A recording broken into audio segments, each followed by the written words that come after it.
Shalom saudara-saudari yang dikasihi Tuhan. Firman Tuhan sekarang berjudul Iman Sejati yang Menyelamatkanmu. Diambil dari Yakobus 2 ayat 14 sampai 26. Ayat yang cukup panjang bagi kita. Namun ayat ini juga sangat baik menjelaskan apa itu iman sejati dan apa itu iman yang palsu.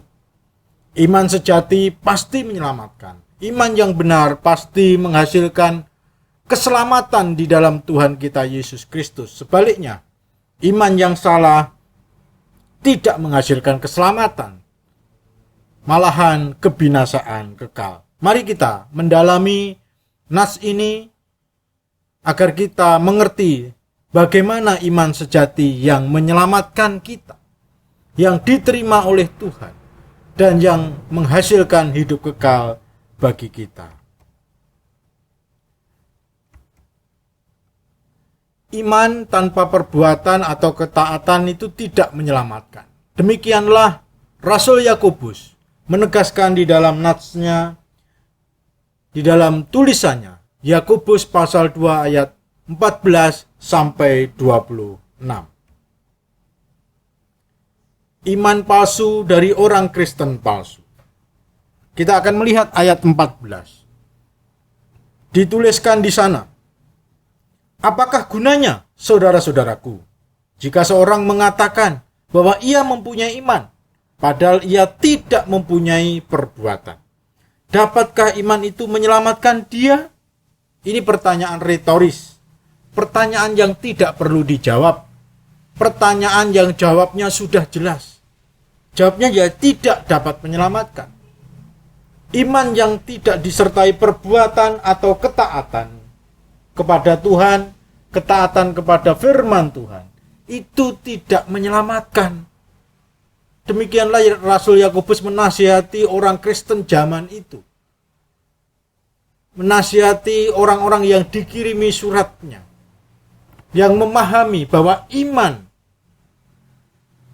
harus disertai dengan perbuatan atau ketaatan kepada Tuhan.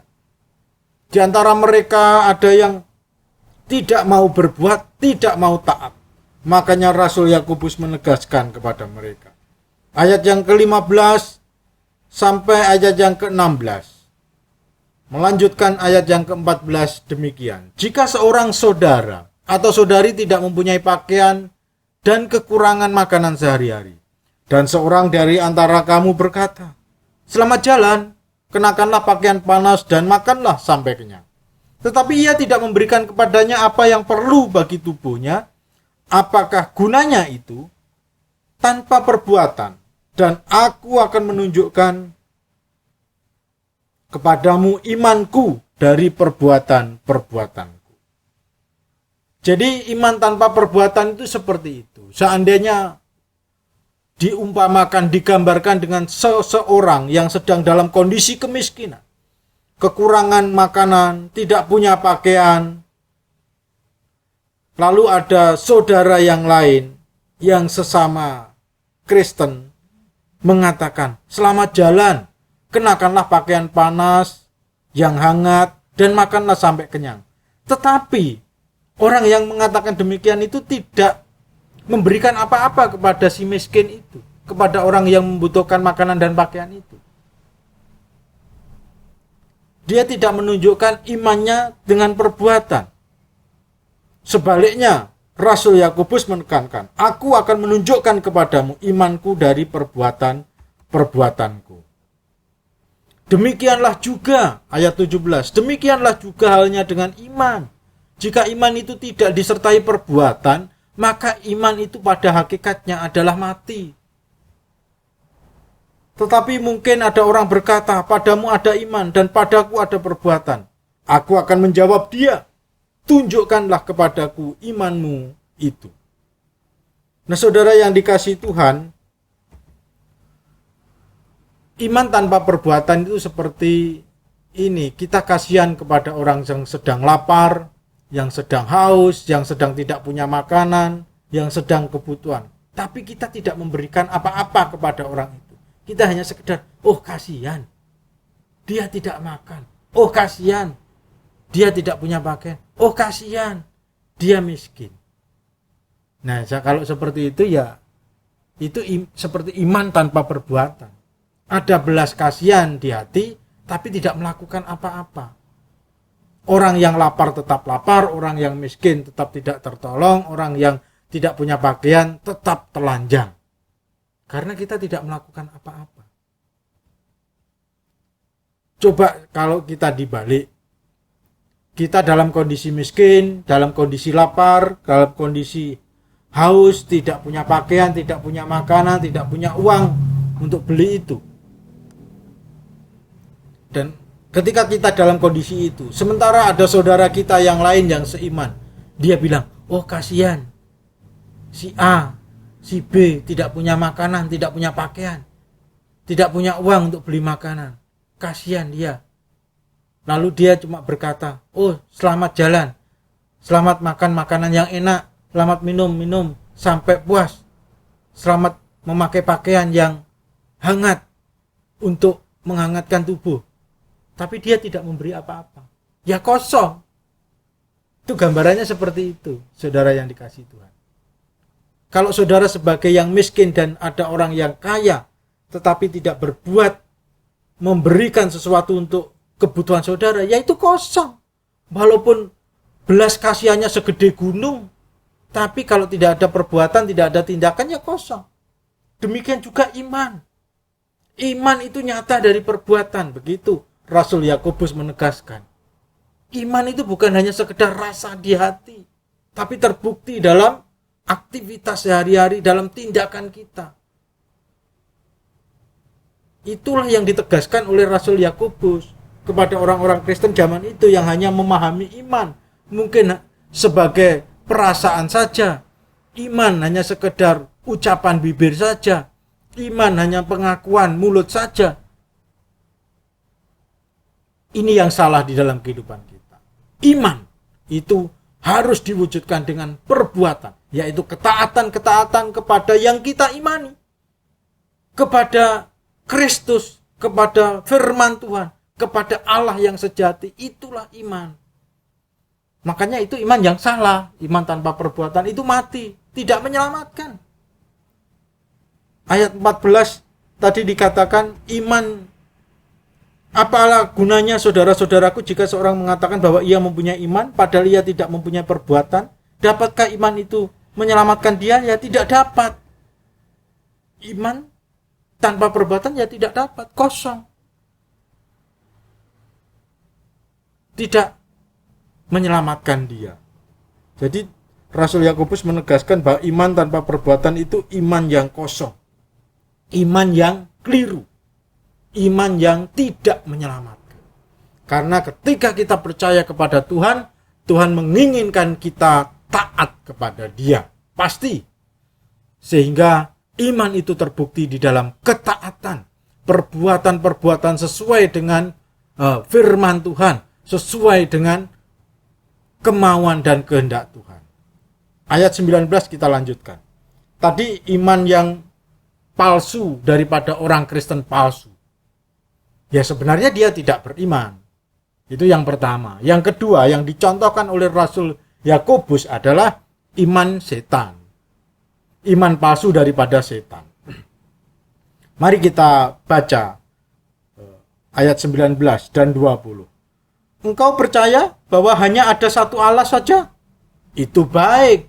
Tetapi setan-setan pun juga percaya akan hal itu. Dan mereka gemetar. Hei manusia yang bebal, maukah engkau mengakui sekarang bahwa iman tanpa perbuatan adalah iman yang kosong? Jadi iman tanpa perbuatan seperti imannya setan. Setan percaya Allah itu esa, tapi mereka tidak mau taat. Mereka takut kepada Tuhan dalam arti gemetar, karena memang kuasa Tuhan bisa menghancurkan mereka, membinasakan mereka, tetapi mereka tidak mau taat sepanjang hidup mereka. Itu imannya setan kalau kita tidak mentaati Tuhan. Kalau kita tidak tunduk kepada Tuhan, tidak kita berbuat sesuai kehendak Tuhan, itu imannya setan. Dan iman setan itu kosong, tidak menyelamatkan. Setan percaya, tahu dia Allah itu esa. Kata siapa dia tidak tahu? Tahu.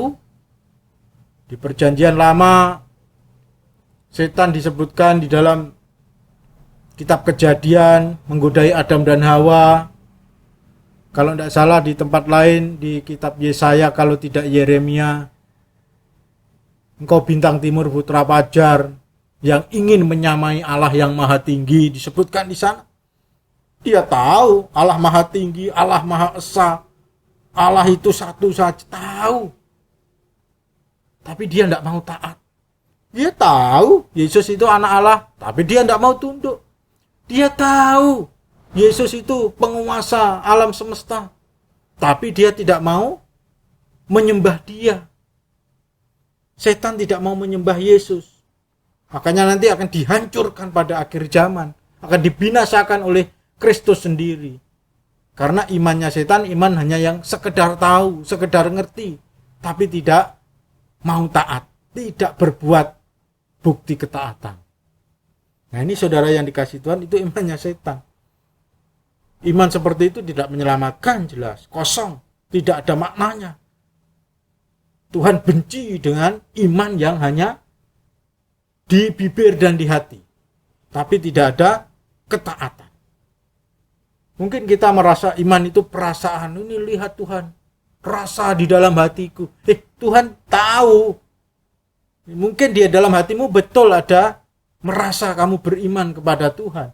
Tetapi jangan lupa, Tuhan inginkan bukti-bukti nyata daripada iman itu.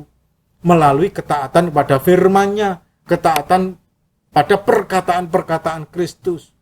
Melalui hidup di dalam pimpinan Roh Kudus, hidup di dalam kelahiran baru, menjadi serupa Kristus. Itu yang Tuhan Yesus kehendaki dalam kehidupan kita.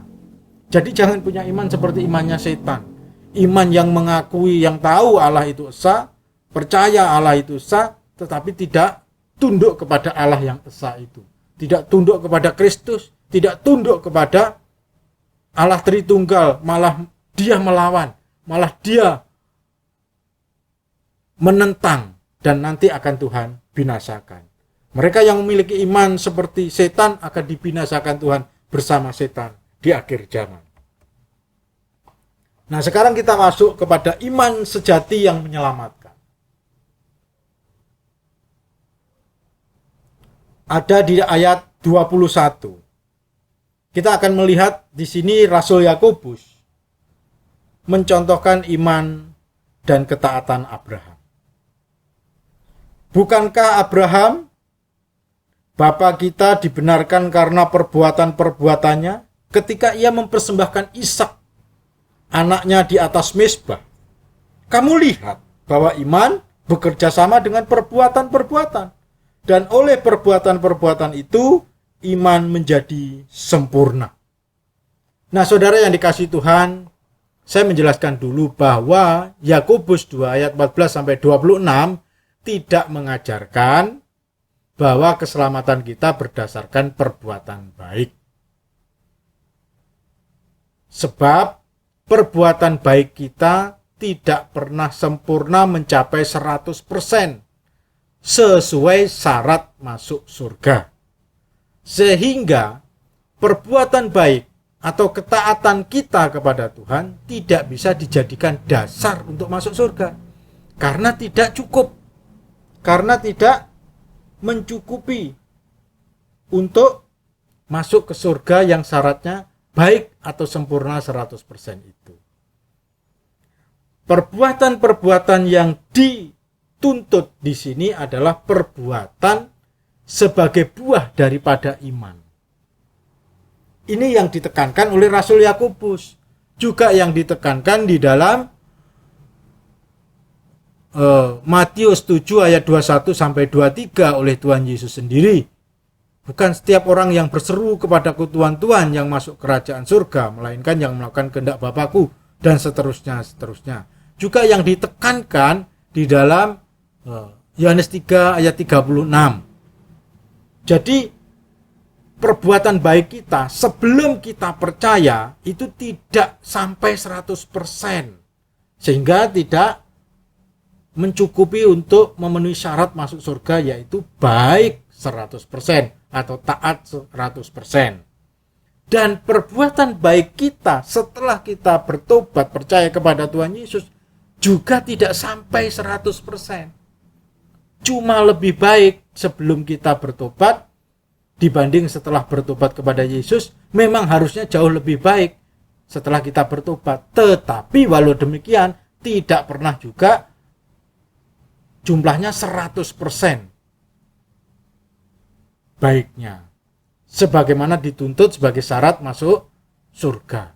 Jadi di sini jelaslah bahwa keselamatan tidak berdasarkan perbuatan baik, melainkan melalui karya penebusan Kristus di kayu salib itu, Kristus yang mati, Kristus yang bangkit, dan Yesus yang kembali ke surga menjadi jaminan keselamatan kita yang kita terima dengan iman. Dan iman ini harus berbuah dalam ketaatan, dalam perbuatan-perbuatan iman, dalam buah-buah iman. Buah-buah sesuai dengan pertobatan. Abraham, dia percaya kepada Tuhan ketika dia dipanggil Tuhan dari Ur Kasdim, negeri orang tuanya, disuruh berangkat ke tanah Kanaan yang tidak dia ketahui. Dia berangkat dengan iman. Dan ketika Tuhan menjanjikan dia akan memiliki anak dan menjadi bangsa yang besar, walaupun sampai umur tua, kira-kira 100 tahun, baru anak itu diberi yang bernama Ishak. Dia tetap percaya, beriman, mentaati Tuhan. Lalu Tuhan memerintahkan Ishak, anak satu-satunya yang dijanjikan itu, supaya dikorbankan. Dan karena iman, Abraham melakukan. Taat dia. Ya, taatnya karena iman. Beriman dulu, baru taat. Tidak mungkin kita bisa taat tanpa beriman dulu. Tanpa kita mempercayakan diri dulu kepada Allah, kita tidak mungkin kita bisa berbuat taat sesuai dengan kehendak Allah. Nah, ini saudara-saudara yang dikasihi Tuhan. Itulah makanya imannya Abraham, iman yang sempurna. Imannya Abraham adalah iman yang sejati, iman yang menyelamatkan. Kamu lihat bahwa iman bekerja sama dengan perbuatan-perbuatan. Dan oleh perbuatan-perbuatan itu, iman menjadi sempurna. Iman itu adalah keyakinan di dalam hati, keberserahan kita kepada Tuhan. Dan wujudnya, bentuknya adalah ketaatan kita kepada Dia. Mentaati perintah-perintahnya dan menjauhi larangannya, itu iman. Dan Abraham melakukan itu. Makanya iman dan ketaatan Abraham, Bapak Abraham disebut bapak orang beriman. Dengan jalan demikian, ayat 23, genaplah nas yang mengatakan, lalu percayalah Abraham kepada Allah, maka Allah memperhitungkan hal itu kepadanya sebagai kebenaran. Karena itu Abraham disebut sahabat Allah. Jadi, kamu lihat bahwa manusia dibenarkan karena perbuatan-perbuatannya dan bukan hanya karena. Rasul Yakobus menentang iman yang tanpa perbuatan. Sementara orang lain, orang yang salah paham, orang Kristen yang salah paham zaman itu menganggap iman itu tanpa perbuatan. Yakobus menegaskan, jika iman tanpa perbuatan itu tidak menyelamatkan.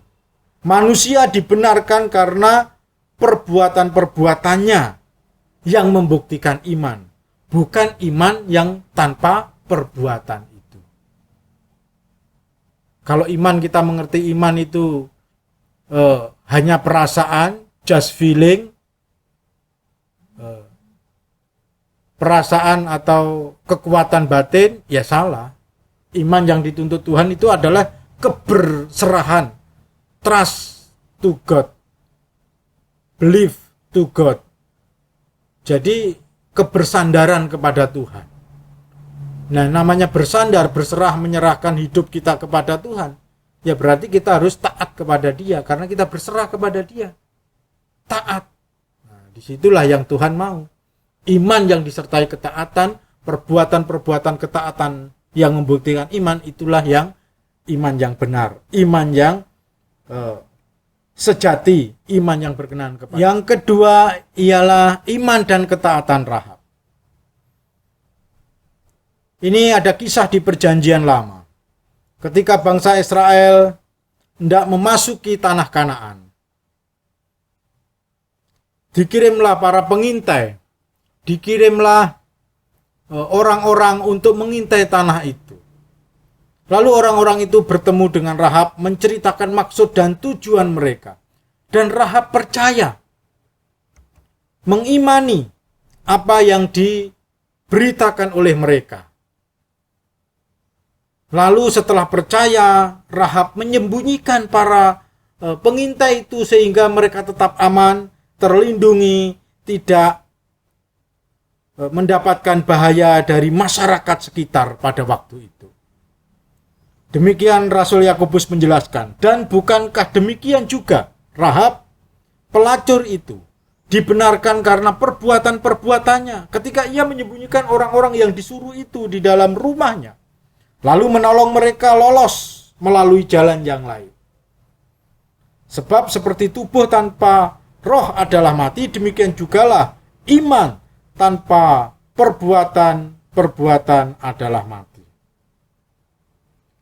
Jadi di sini iman Rahab itu percaya dengan berita yang disampaikan oleh para pengintai itu bahwa Tuhan akan mengalahkan bangsa yang ada di Kanaan, dan kalau Rahab itu menolong mereka maka Tuhan akan melindungi Rahab, begitu.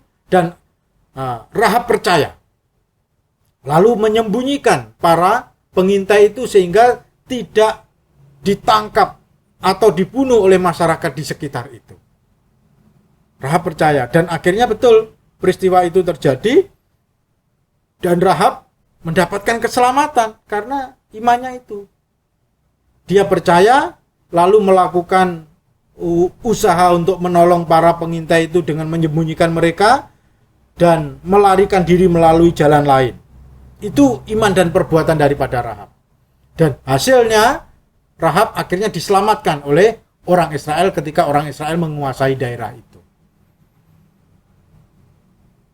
Yakobus tegas, seperti tubuh tanpa roh adalah mati, demikian jugalah iman tanpa perbuatan-perbuatan adalah mati. Nah, saudara yang dikasihi Tuhan, Tuhan selalu ingin melihat iman kita kepada Dia dalam wujud ketaatan-ketaatan. Ketaatan yang jauh lebih maksimal. Ketaatan yang jauh dengan kerelaan dan sukacita kepada Dia. Bukan ketaatan yang terpaksa. Bukan ketaatan yang berat hati, tapi ketaatan yang penuh sukacita dan sukarela kepada Allah yang sudah menyelamatkan kita. Yakobus bukan mengajar bahwa perbuatan baik dapat membenarkan kita di hadapan Allah, sebagaimana saya jelaskan di depan, melainkan iman sejati akan terbukti oleh perbuatan baik. Perbuatan baik bukanlah penyebab keselamatan. Perbuatan baik adalah bukti keselamatan itu. Iman sejati di dalam Kristus selalu menghasilkan perbuatan baik. Orang yang mengklaim dirinya Kristen, percaya kepada Kristus, tetapi hidup dalam ketidaktaatan, pada dasarnya mereka adalah bukan Kristen sejati. Mereka adalah Kristen yang palsu dan iman mereka palsu. Kalau mereka tidak taat, ya mereka berarti tidak beriman. Kalau mereka taat, ya itu bukti daripada iman mereka yang sejati. Begitu saja Tuhan melihat. Jadi Tuhan bukan hanya melihat mulut kita yang berkata-kata mengaku, bukan saja melihat hati kita yang mungkin merasa atau kita punya kekuatan batin merasakan iman itu. Karena orang menganggap faith is feeling, iman itu hanya perasaan, merasa aku percaya, merasa aku dekat, merasa aku sudah beribadah, merasa aku melakukan ini dan itu. Bagi Tuhan bukan itu iman itu, tapi Tuhan hanya melihat ketaatan-ketaatan kita kepada Dia. Itulah iman yang sejati. Pesan Yakobus sama dengan pesan daripada Tuhan Yesus. Ketaatan kepada Allah adalah bukti daripada iman yang menyelamatkan. Sekedar ngaku percaya, hadir di gereja, nyanyikan lagu puji-pujian, mungkin kita juga pelayanan, tidak akan menyelamatkan. Yang menyelamatkan kita adalah pembaharuan hati kita oleh Roh Kudus. Pembaharuan tersebut akan tercermin dalam kehidupan beriman yang taat kepada Tuhan. Saudara yang dikasihi Tuhan, ketika kita percaya kepada Tuhan, kita itu adalah anak-anak Allah, diangkat menjadi anak-anak Allah. Nah, ketaatan kita bukan lagi ketaatan seorang hamba, yang ketaatan mengharapkan upah, yang ketaatannya dengan berat hati, tapi ketaatan seorang anak yang baik kepada orang tua kita, kepada bapak ibu kita. Nah, itu ketaatan dengan penuh sukacita, ketaatan dengan penuh sukarela, ketaatan yang maksimal, karena orang tua kita lebih dulu melakukan kebaikan-kebaikan kepada kita. Terlebih lagi Allah sudah lebih dulu mengampuni dosa kita, menyucikan kita, memberikan kasih-Nya yang terbesar, dan menjamin keselamatan kita ketika kita mempercayakan diri kepada Kristus. Makanya ketaatan kita harus jauh lebih maksimal, lebih hebat lagi, lebih besar lagi, lebih sukacita dan sukarela lagi, lebih ikhlas lagi kepada Dia. Itulah iman yang sejati. Contohnya siapa dalam Alkitab? Tidak ada lain ya para rasul itu. Termasuk Rasul Yakobus juga, Rasul Paulus, Rasul Matius, Rasul Yohanes, Rasul Petrus, dan lain sebagainya. Jadi iman menghasilkan ketaatan. Ketaatan buah daripada iman. Iman yang tidak kelihatan nyata melalui perbuatan-perbuatan yang kelihatan. Melalui ketaatan pada firman-Nya. Menjauhi perintahnya, menjauhi larangannya, melakukan perintahnya. Saudara, di dalam iman Kristen itu ada lahir baru yang dikerjakan Roh Kudus. Sehingga kita bisa bertobat, mengaku percaya kepada Kristus. Itulah pertobatan, disitulah iman. Ya, jadi iman dimulai dari kelahiran baru dan pertobatan. Lalu setelah itu ada hidup baru. Nah, hidup baru inilah kita membuktikan iman kita dengan semakin taat, semakin serupa Yesus, semakin rajin membaca firman, semakin rajin mengerti firman Tuhan, semakin melakukan, semakin mentaati, semakin setia melayani, semakin murni dan ikhlas pelayanan kita kepada Dia, semakin sungguh-sungguh kita mempelajari Kristus dan menjadi serupa Kristus. Itu, disitulah buah daripada iman kita kepada Kristus yang benar. Saudara, kita semua pernah sekolah, kuliah, atau kita mungkin bekerja di sebuah perusahaan. Saya bertanya kepada seorang pemuda, kapan saudara taat kepada sekolah saudara? Ketika belum diterima jadi muridnya, atau diterima jadi mahasiswa, ataukah setelah saudara diterima? Kapan ketaatan saudara maksimal? Jawabnya, setelah diterima, Pak.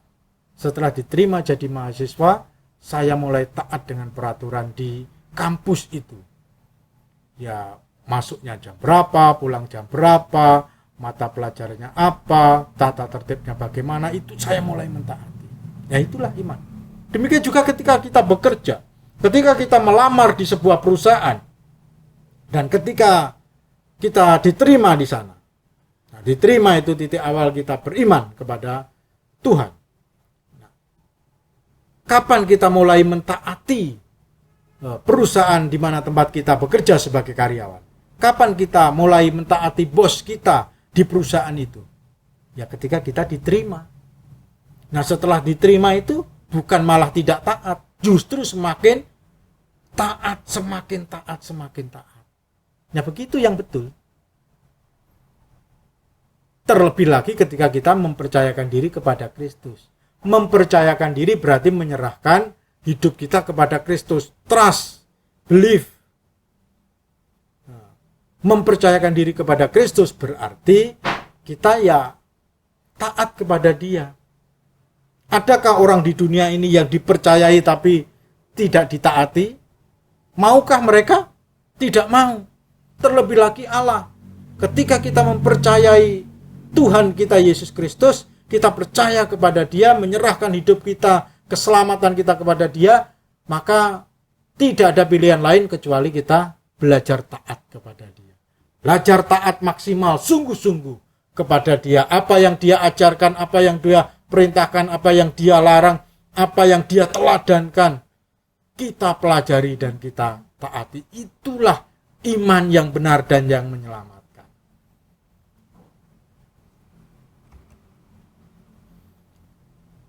Saudara yang dikasihi Tuhan, akar daripada pembenaran adalah iman. Tapi buah daripada pembenaran adalah perbuatan baik. Yakobus 2 ayat 24. The road of justification is by faith. The fruit of justification is by work. Saudara yang dikasihi Tuhan, akar daripada iman adalah pembenaran. Akarnya. Jadi akar daripada iman itu adalah pembenaran. The fruit of justification, buah daripada pembenaran adalah ketaatan atau perbuatan-perbuatan yang baik. Jelas bukan? Jadi pembenaran, kita dibenarkan Kristus, diselamatkan Kristus, disucikan Kristus, itu menjadi akar daripada iman kita. Lalu buah daripada iman kita adalah ketaatan kita kepada Dia, penyelamat dan Tuhan kita Yesus Kristus. Itulah perbuatan-perbuatan baik yang Tuhan kehendaki.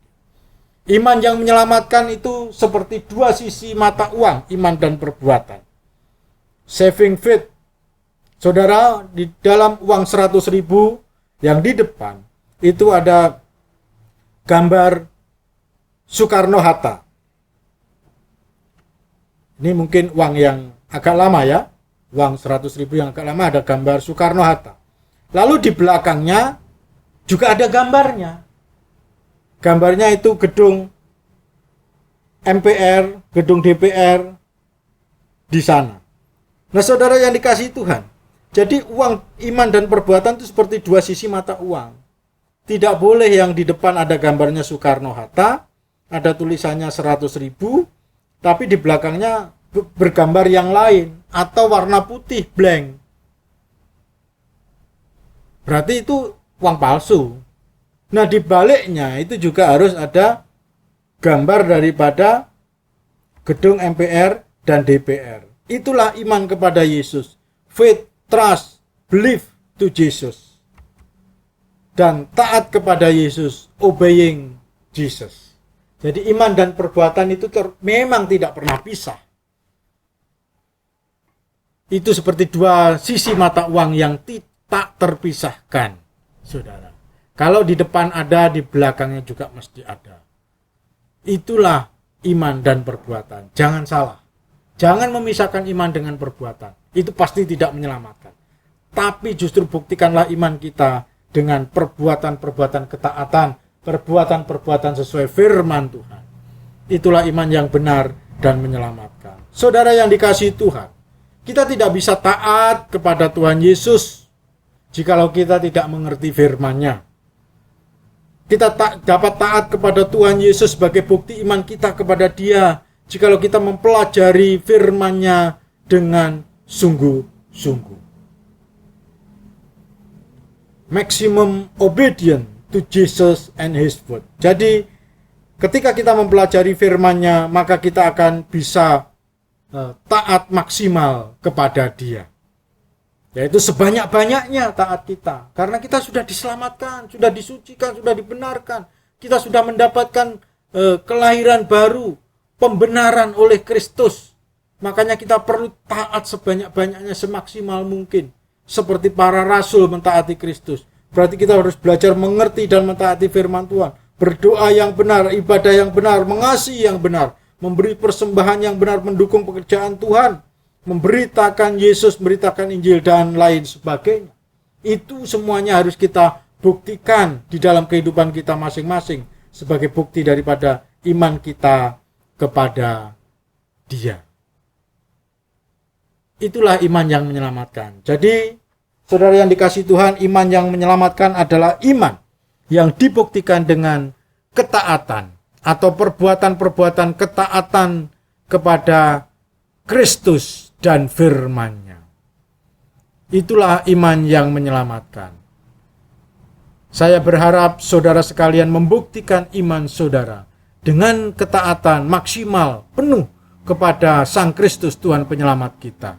Supaya Dia melihat iman kita adalah iman yang sejati, yang pasti akan menyelamatkan kita. Amin.